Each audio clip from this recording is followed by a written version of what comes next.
اعوذ باللہ من الشیطان الرجیم، بسم اللہ الرحمن الرحیم۔ محترم حاضرین، آج ہم ایک ایسے لمحے کا ذکر کرنے کو جا رہے ہیں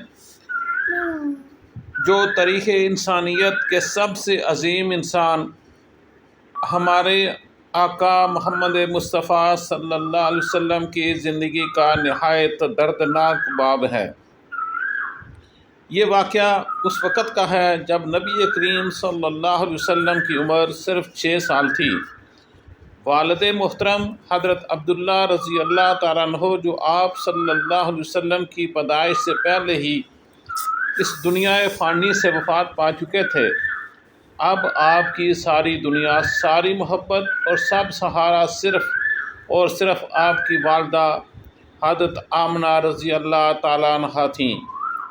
ایک دن حضرت آمنہ رضی اللہ تعالیٰ عنہ نے ارادہ فرمایا کہ میں اپنے بیٹے محمد صلی اللہ علیہ وسلم کو مدینے لے جاؤں تاکہ ننھیال سے ملاقات ہو اور شوہر کی قبر کی زیارت بھی کر سکوں۔ یوں سامعین، یہ قافلہ روانہ ہوا۔ ایک ماں، اس کا 6 سالہ یتیم بیٹا اور ساتھ میں وفادار خادمہ حضرت ایمن رضی اللہ تعالیٰ عنہ۔ مدینہ پہنچ کر چند دن قیام کیا، عزیز و اقارب سے ملاقاتیں ہوئیں اور حضرت عبداللہ رضی اللہ تعالیٰ عنہ کی قبر کی زیارت کی گئی۔ مگر کون جانتا تھا کہ یہ سفر واپسی پر زندگی کا سب سے بڑا امتحان لے کر آئے گا۔ واپسی کا سفر شروع ہوا۔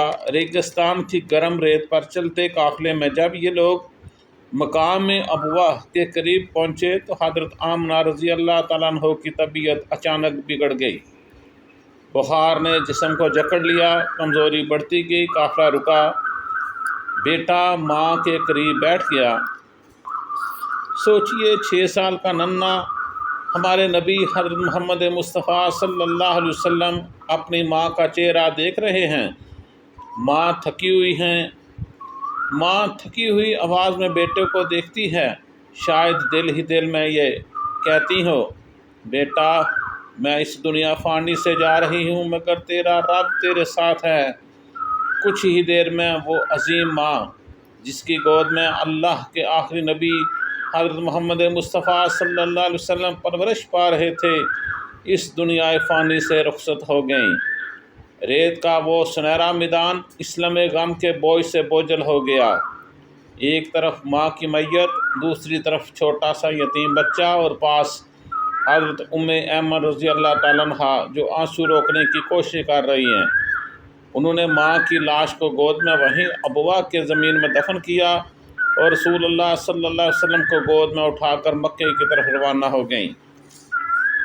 یوں رسول پاک، رسول رحمت صلی اللہ علیہ وسلم، جن کا مشن آنے والی دنیا میں پوری دنیا کو بدلنے والا تھا، اپنے بچپن میں ہی والد اور والدہ دونوں کے سائے سے مرحوم ہو گئے۔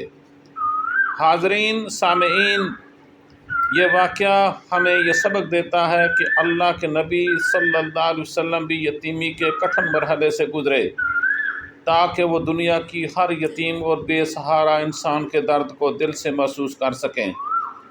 آج اگر ہم یتیم کے سر پر ہاتھ رکھیں، اس کے آنسو پونجیں، تو یہ نہ صرف سنت نبوی صلی اللہ علیہ وسلم ہے بلکہ ماں آمنہ رضی اللہ تعالیٰ عنہ کی قربانی کا بھی عملی احترام ہے۔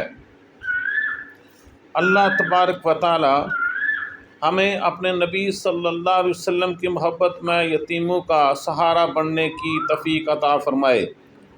آمین ثم آمین۔